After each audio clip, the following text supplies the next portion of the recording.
Every air disaster is news, but one of the most horrifying scenarios is a crash where a pilot is accused of bringing down the plane deliberately. Such is the case with SilkAir Flight 185. This is a story of confusion and conflict, of detective work and scientific deduction. And above all, it is the story of the pressure investigators come under to determine the cause of a crash, however shocking their conclusions might be.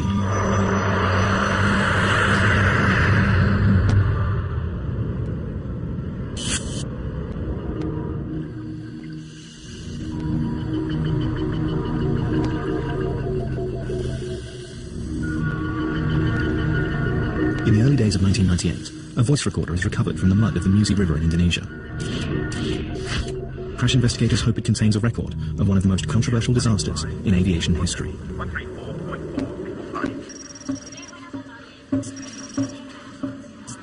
20 days earlier, the crew of SilkAir Flight 185 are heading along the walkway to their aircraft, a Boeing 737, to make it ready for the short hop back to Singapore. They've already completed an uneventful first leg from Singapore to Jakarta. It's a perfect day to fly. The Soekarno-Hatta International Airport in the Indonesian capital Jakarta has blue skies with scattered clouds.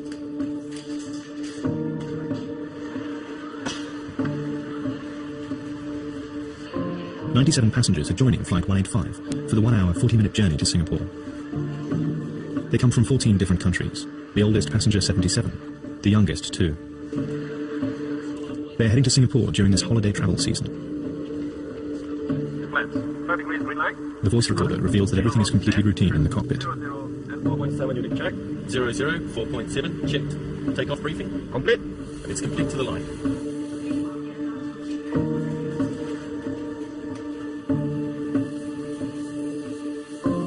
Both pilots have extensive flying experience.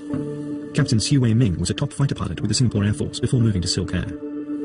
First Officer Duncan Ward has over 2,000 hours flying experience. The atmosphere in the cockpit seems relaxed. Just give me 1.5 seconds to put on the infant seatbelt, you know. Never mind, man. You can take quite some time. You can pick up the 3 seconds. The last passengers board the aircraft, and the doors are closed.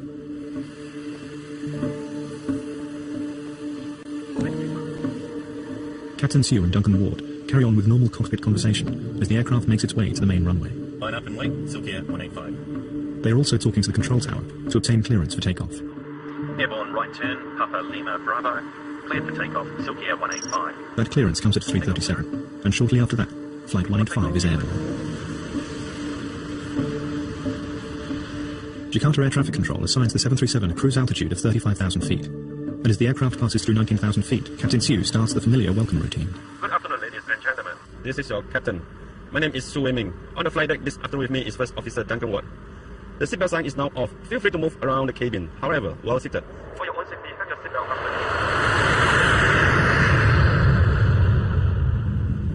Everything about the flight is normal and routine. Drinks, sir. I'll wait. Passengers and the flight crew are offered a light meal and drinks. Just a couple. Some water, you want? No, fine, thanks. 28 minutes into the flight. Go back for a while, finish your plate. Oh, yeah. Some water? No, thanks.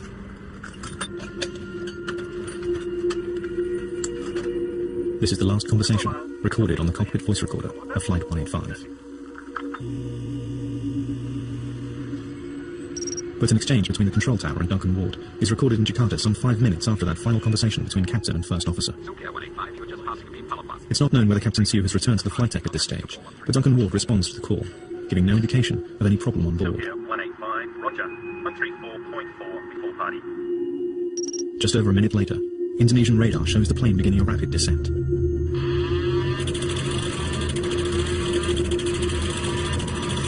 It drops 15,500 feet in just 30 seconds before disappearing from the radar screen.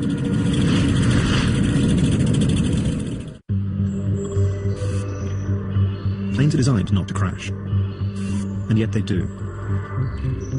And some of the world's top aviation minds are employed to find out precisely why. The air crash investigators.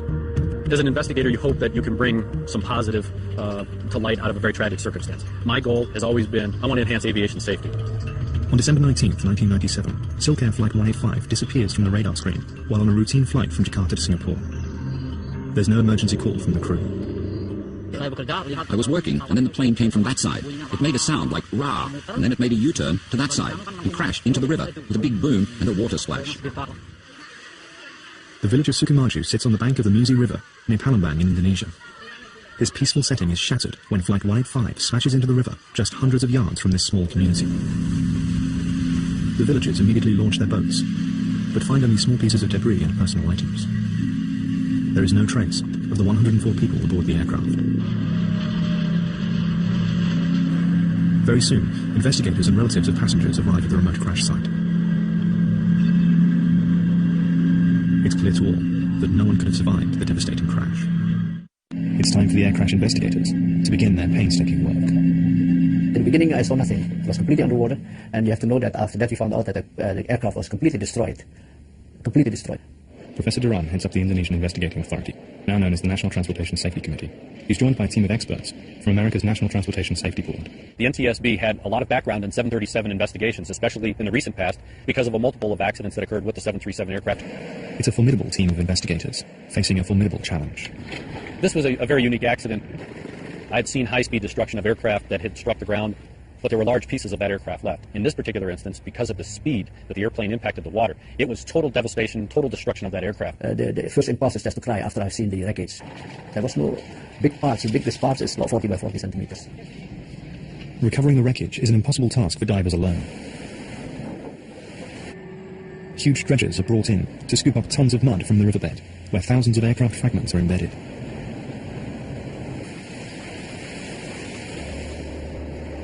Any one of these fragments could hold vital clues. Of paramount importance, the flight data recorder and the cockpit voice recorder, the two black boxes that record every detail of every flight. If the box has stayed intact, it has what's called a pinger on it, but it's only good for 30 days. So it's a race against the clock to find those two boxes. Days of searching and dredging the muddy river bottom turn up nothing but shattered aircraft fragments. But on the fifth day after the crash, as divers grope their way through the mud-filled water, the first breakthrough. The flight data recorder box is found.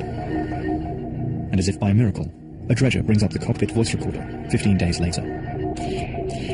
The black boxes are dispatched with Professor Duran's blessing to the US for analysis. Meanwhile, the job of identifying and assembling the fragments continues. 73% of the plane's wreckage is recovered, and is yielding vital information to investigators. Some will suggest that this was the path of SilkAir 185 as it left normal flight. In the space of just 4 seconds, it flips onto its back. Inverted, it cannot maintain altitude, and begins its plunge, corkscrewing towards the ground. As the plane approaches the speed of sound, fragments of the tail and wings are torn off. The whole incident is over in about a minute. The investigators are also interested in the 737's tail and rudder system. In particular, the component at the heart of the rudder assembly. The rudder is moved by the Power Control Unit, or PCU, but problems have been previously reported with this unit.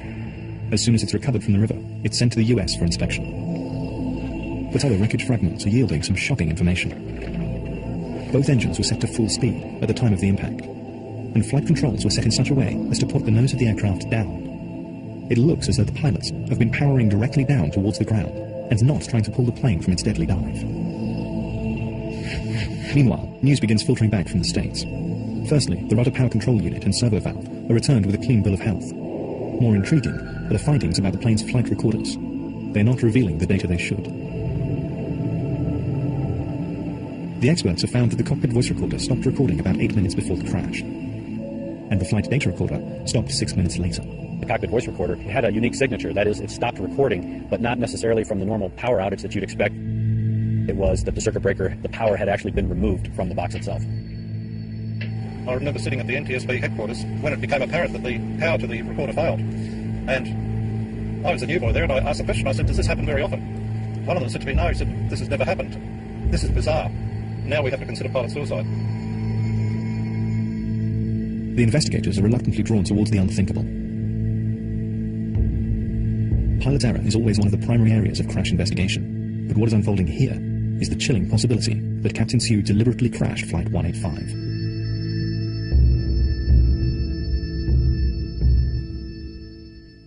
Siu had been a fighter pilot with the Singapore Air Force for 16 years before joining SilkAir.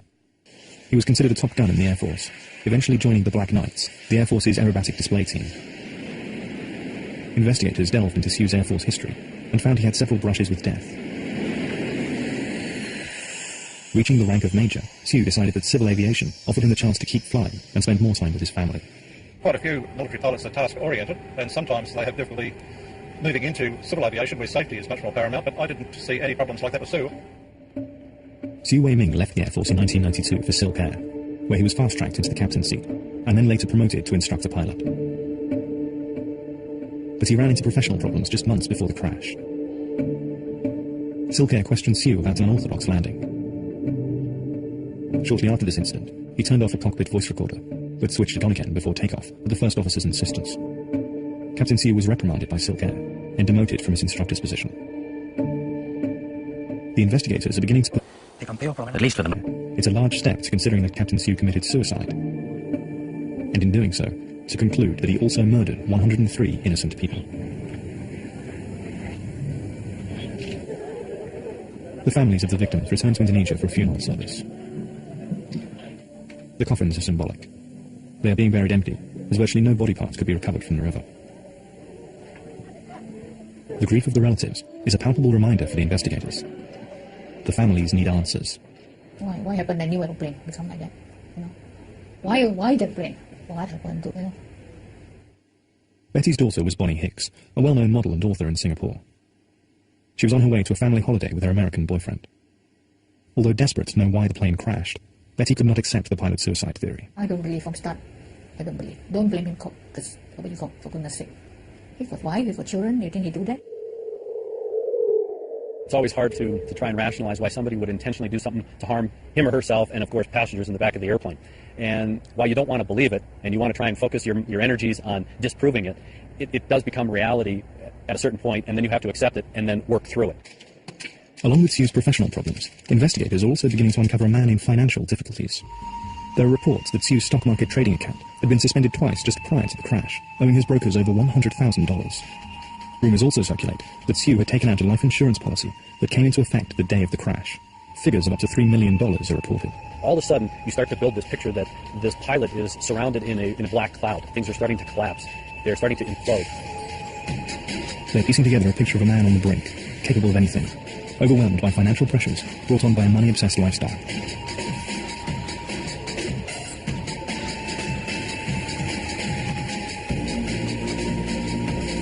As the circumstantial evidence mounts, the suicide theory starts to spread through the media, putting more pressure on the Indonesian lead investigator. The allegations were very loud, you know, from the press and the people, and especially from the next of kin. If the theory that Captain Siu brought down the plane deliberately is correct, it's likely he'd asked the first officer to leave the flight deck, or otherwise disabled him. Peter McMillan says this would have been necessary, as Siu would need all of his force to put the 737 into its deadly dive. Okay, we're cruising at 35,000 feet. To achieve this trajectory, we disconnect the throttle, which will bring up a warning here. Then we disconnect the autopilot, which will bring up another warning up here. Roll the aeroplane to the right, all the way over, into it nose down, that's 20 degrees nose down.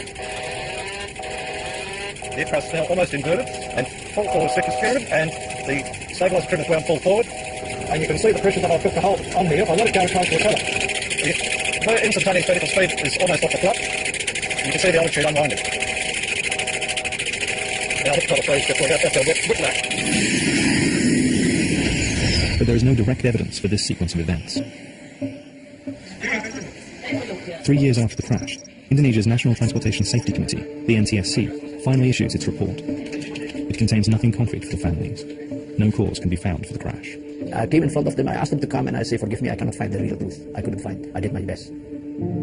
This inconclusive report is a shock to the American team.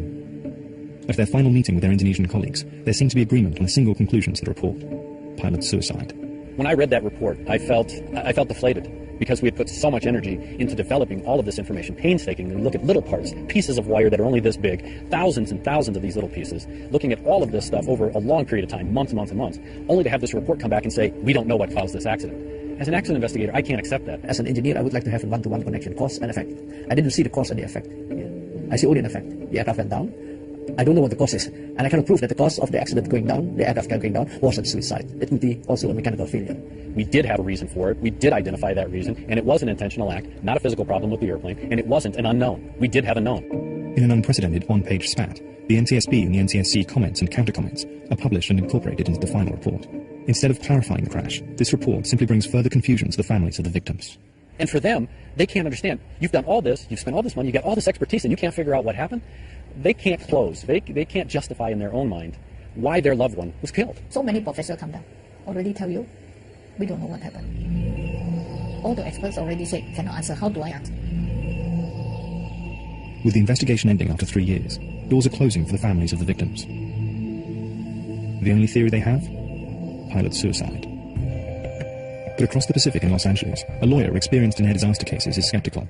For him, pilot suicide makes no sense. Dead men can't defend themselves. There was nothing left. There was nobody to talk about what happened in that cockpit.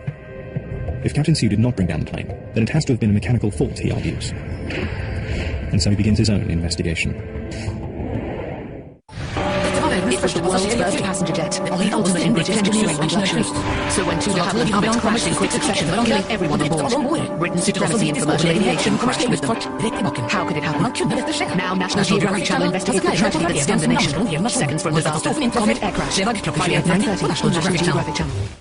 One man's pilgrimage, 10,000 miles through war-torn regions, hostile situations, harsh terrain. To walk where the biblical characters once walked, to experience their stories where they first began. Witness the Bible's teachings brought to life. Reading the Bible, on National Geographic Channel.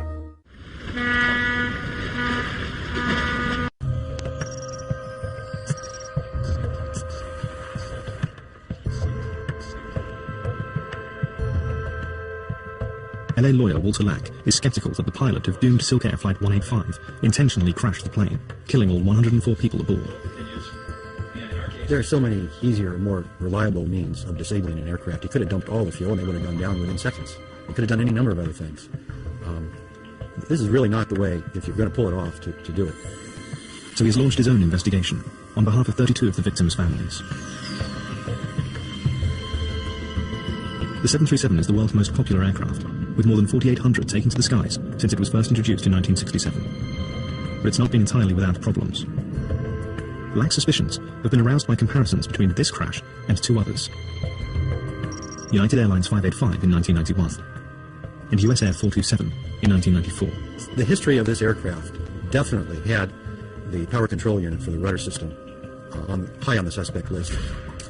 Behind the unit in question, Parker Hannifin, one of the world's largest manufacturers of hydraulic equipment. Walter Lack calls in experts, father and son team Don and Colin Summer, who have experience in the aviation industry, and in testifying on behalf of crash victims. SilkAir came in the wake of both the United 585 crash in Colorado Springs and US Air 427 crash in Pittsburgh. We were also charged with investigating those crashes.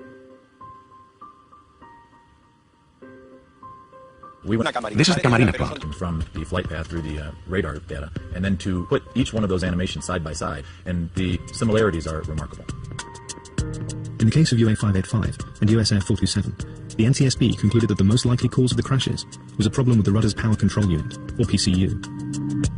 Even though the two crashes in America happened as the 737s were on approach to landing, the Summers are convinced that a similar rudder hardover caused the SilkAir plane to roll and dive from its cruising altitude of 35,000 feet.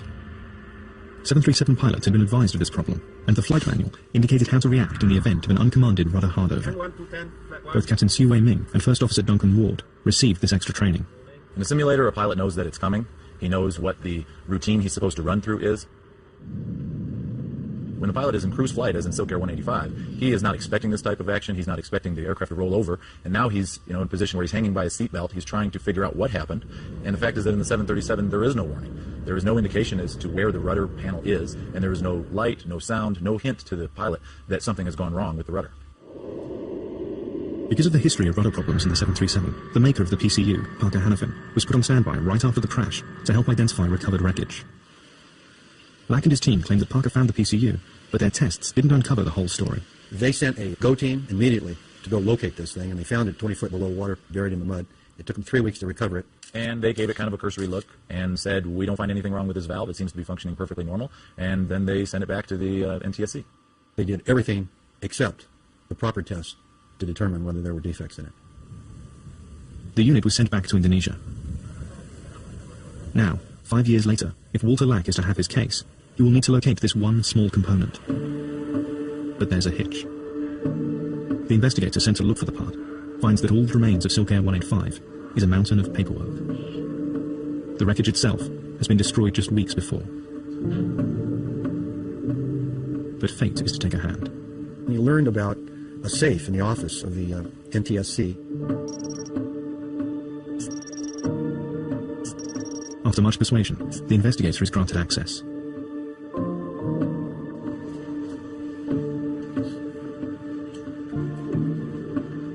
And indeed, lying in the safe is a single remnant of the SilkAir crash. And not just any remnant. It was the actual servo valve that's been the focus of our attention. Finding the power control unit is a remarkable breakthrough. The one piece from all the many thousands that the investigators needed. A unit the size of a soft drink can. The only part still in existence from the SilkAir 737.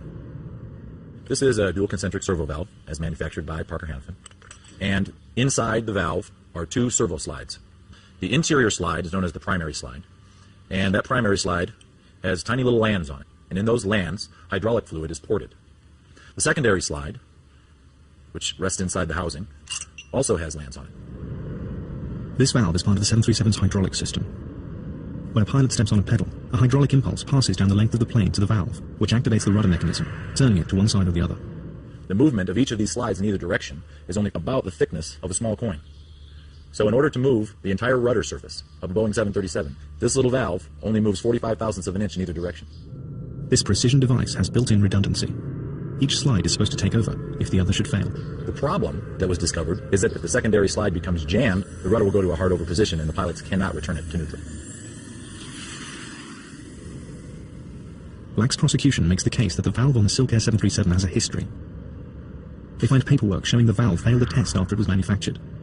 Parker contends that the test in question would not affect the function of the servo valve, and that after further inspection, it was passed and installed in the SilkAir 737. Considering the history and how many crashes there have been, I would have thought that people would have been much more interested in the dual concentric servo valve and the signatures left inside it than they were.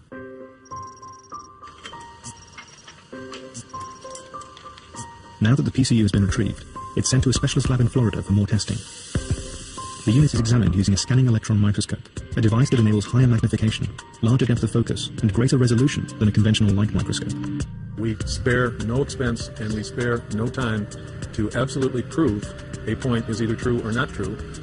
Many times we wind up in the court system, and when you're in the court system, you better have your ducks in a row, because there's going to be some people asking you some pretty hard questions. This component is virtually hand-finished, in order to make it as smooth as possible when part was shipped to Boeing.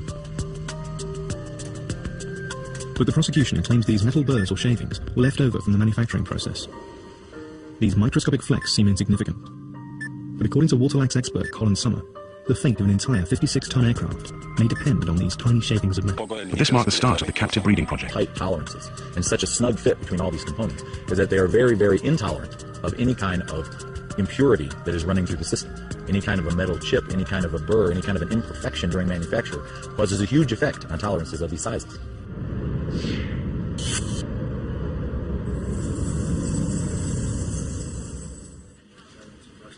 Walter Lack's team are convinced that they now have the forensic chain of evidence proving the valve brought the plane down. But still, there is evidence for suicide that Lack hopes to refute. If he was going to commit suicide, why didn't he do it on his way down? Why did he wait till the way back? He had his wife waiting for him at the airport. The last thing he told her was, "We'll pick me up at 4 in the afternoon. We're going to get in about 3:45.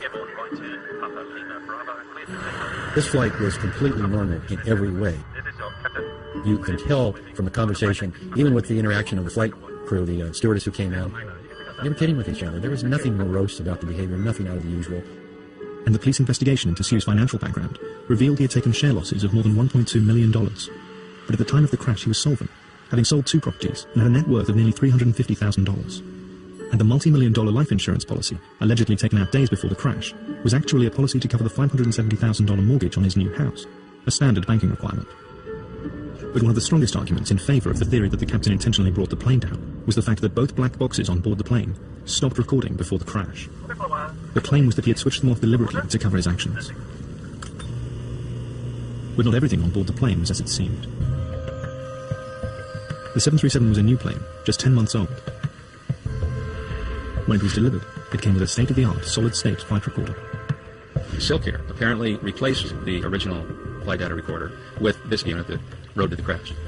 Walter Lack's investigators finally get hold of the data recorder 6 years after the crash, and their analysis raises new questions. This was an old, tired unit that had failed to record more than 4,000 seconds of data across 60 parameters in the last 25 hours prior to the crash, which would include the 12 flights prior to the accident flight. According to their analysis, some of the stoppages are as short as 4 seconds, some as long as 11 minutes. This flight data recorder was consistently switching itself off. To Lack and his team, it looked like the case for suicide by Captain Sue and the murder of 103 innocent people was diminishing fast. That far from crashing the plane deliberately, the pilot and co-pilot were engaged in a desperate bid to save the aircraft in their dying seconds. The pilot and the co-pilot would have been more than likely going through the steps that they had been trained to do to determine what had happened to the aircraft to try and correct for that action. One of the discoveries of the engine power as well as the trim of the aircraft showed that the engines were near full power when it hit the ground. In fact, Boeing issued instructions in their flight manual to perform these actions in the event of a rudder hardover. But in the case of SilkAir, some believe that the plane flipped onto its back in less than 5 seconds, and nothing more could be done. This was enough to take to the Los Angeles Superior Court. Over 6 weeks, the jury hear a formidable array of evidence from both Walter Lack's team and experts brought in by the manufacturer, Parker Hannifin. How was it that within 8 hours of this accident, somebody called you at home here in Los Angeles to tell you about the crash? There's over 100 different manufacturers of component parts on this aircraft. How are you on the somebody speed dialer? The 737 has a pretty significant history of uncommanded rudder movements. Why did power fail to the flight data recorder and the cockpit voice recorder? Power had actually been removed from the box itself. If one of those pilots on the flight deck was intentionally disabling those two black boxes, why didn't he disable them both at the same time? So what you're telling me, sir, and what you want this jury to believe, is you've made 5,100 of these servo valves, and not one of them ever contained a manufacturing defect. We were able to determine that there was interference between the secondary slide and the housing of the valve. And within 3 to 4 seconds, it reaches 90 degrees, completely on its side. All bets are off. But it seemed like that, with those parameters, requires deliberate pilot input. It is much easier to try and blame the pilot.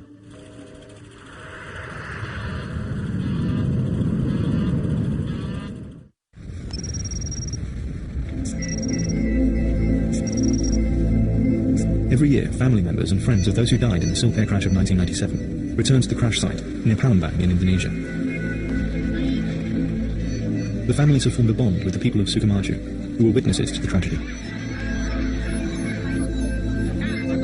It's another station in their annual pilgrimage, and they always bring gifts. I know the village of people are very poor, so I just want to bring something for them. The poor kids, they're nothing. You know, why can't I bring something for them, make them happy? And the moment I feel good, they're happy. The body I need to do that also. It's a part of coming to terms with what has happened, letting some good come from the tragedy. After 4 days, the jury in the case brought in LA on behalf of 3 families returns to the courtroom. We, the jury, in the above entitled action, find the following special verdict on the following questions submitted to us. Did the servo valve contain a manufacturing defect when it left Parker Hannifin's possession? Answer, yes. There were 187 questions that had to be answered, and every one was yes in favor of the plaintiffs and against Parker Hannifin. That type of total victory is unheard of, even in these other cases where large amounts are awarded. The jury awards the 3 families nearly $44 million in damages. Was it a large amount of money? Unquestionably, yes, it was. Was it fair compensation for the evidence we put on? It was 100% justice. It's the kind of case they built the courthouse for.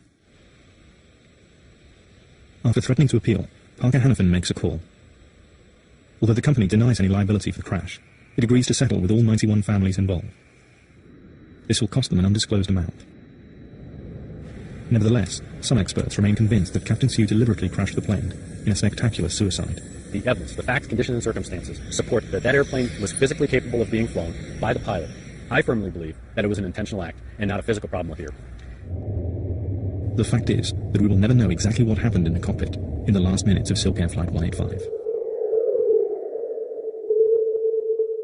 But after a series of incidents with uncommanded rudder hardovers on 737s, the Federal Aviation Administration have ordered that all 737s, thousands of them, have to replace the original rudder control components with newly designed systems with extra built-in redundancy by 2008.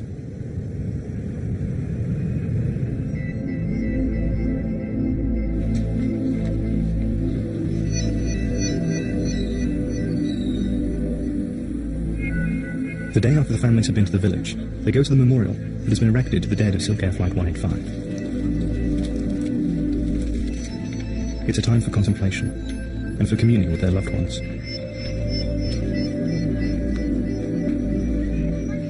When I see the Bonnie, ask her to give me a help. Ask Randy take care of Bonnie, Bonnie take care of Randy. They are in another world. I still live there. For Betty, the settlement payments are of little interest. I never feel better. I'm so lonely, right? Nothing to hope, nothing to look forward. My life anymore. Even you give me 10 million, 20 million, so what? I'm alone. What consolation there is lies beyond the answers and the justice. It's making some small good come